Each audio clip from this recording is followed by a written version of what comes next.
আমাদের পুরো উদ্দেশ্য ছিল বাংলাদেশের তরুণকে আবার উজ্জীবিত করা।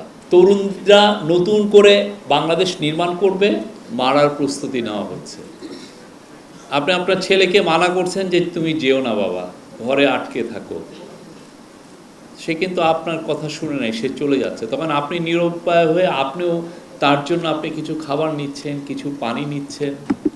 যে ফ্রেন্ডটা সবচাইতে বেশি নির্লিপ্ত ছিল মোবাইল ফোনের, এই যে আমরা বলতাম না এর একটা পোলট্রি চিকেন জেনারেশন, অনেকে খুব বাজেভাবে এই কথাগুলো বলতো, তো তারাও তো বের হয়ে আসছে। এই যে তরুণরা, এই তরুণরা তো এই যে একটা চেঞ্জ আসলো, এই যে রেভলিউশন হলো, এই পুরোটার নেতৃত্বে ছিল তরুণরা।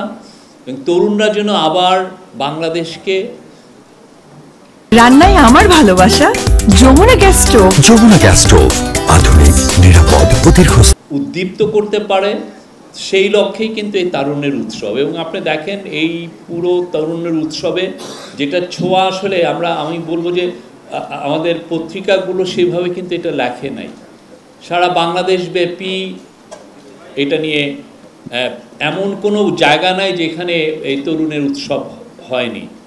সবচাইতে যেটা রিমার্কেবল সেটা হচ্ছে আমরা 2900টা 2009 মোর দেন 2900 আমরা মেয়েদের গেম হয়েছে। মেয়েরা ক্রিকেট খেলেছে, মেয়েরা ফুটবল খেলেছে, মেয়েরা কাবাডি খেলেছে, মেয়েরা এবং যেগুলো আমরা খেলি না এই যে সবগুলো খেলেছে। অথচ জাস্ট একটা দুইটা মেয়েদের একটা ম্যাচ সাসপেন্ডেড হয়ে গেছে, লোকাল পিপলরা হয়তো বা প্রোটেস্ট করেছে তাদের খেলা নিয়ে, সেটা নিয়ে হইচই। বাংলাদেশের ইতিহাসে এই এক মাসের মধ্যে এতগুলো মেয়েদের খেলা হয়েছে, আপনি যদি কেউ বলেন, আমি কিন্তু জার্নালিজম করতেছি 30 বছর এবং আমার হাতে খড়ি স্পোর্টস জার্নালিজম দিয়ে, এত তো হয়নি। কিন্তু আপনি কোনো রিপোর্ট দেখেছেন এটা নিয়ে যে তরুণের উৎসবে গ্রামের সেই আক্কেলপুরে যেখানেই হচ্ছে সেখানেও কিন্তু ম্যাচ হয়েছে, বা হাকিমপুর দিনাজপুরে সেখানেও কিন্তু ম্যাচ হয়েছে, এমন কোনো জায়গা নেই। এবং স্বতঃস্ফূর্তভাবে খেলেছে। আমরা জোর করে এনে নর্থ কোরিয়ার মতো তো জোর করে এনে বলে নিয়ে গিয়ে তুমি খেলো, এইরকম একটা মহৎ উৎসব হয়েছে। আমাদের পুরো উদ্দেশ্য ছিল বাংলাদেশের তরুণকে আবার উজ্জীবিত করা। আমরা একটা ন্যাশন বিল্ডিংয়ের প্রসেসে আসছি এবং ন্যাশন বিল্ডিংয়ের প্রসেসে প্রফেসর ইউনূস সবাইকে চাচ্ছেন যে সবাই তার সমস্ত আবেগ দিয়ে, সমস্ত উদ্দীপনা দিয়ে যাতে এটা জয়েন করেন। এবং সেই লক্ষ্যে এই তরুণদের যে এনার্জিটাকে সেটা আমরা হারনেস করতে চাচ্ছি এবং সেটা আমরা মনে করি যে এটা একটা খুব সফল একটা প্রোগ্রাম হয়েছে। আজকে তো সেটারই ধারাবাহিকতায় আমরা ইনফরমেশন মিনিস্ট্রিতে দেখছি এবং আমার মনে হয় যে এটা যতটা না আমাদের মিনিস্ট্রিতে, এখানে দেখেন তরুণ কিন্তু কম, এটা আরও আমাদের আসলে আরও ওপেন ফিল্ডে করা উচিত ছিল, কোনো একটা গ্রামে করা উচিত ছিল, কোনো একটা প্রত্যন্ত অঞ্চলে, যেটা হয়তো ইনফরমেশন মিনিস্ট্রি সেটা হোস্ট করত।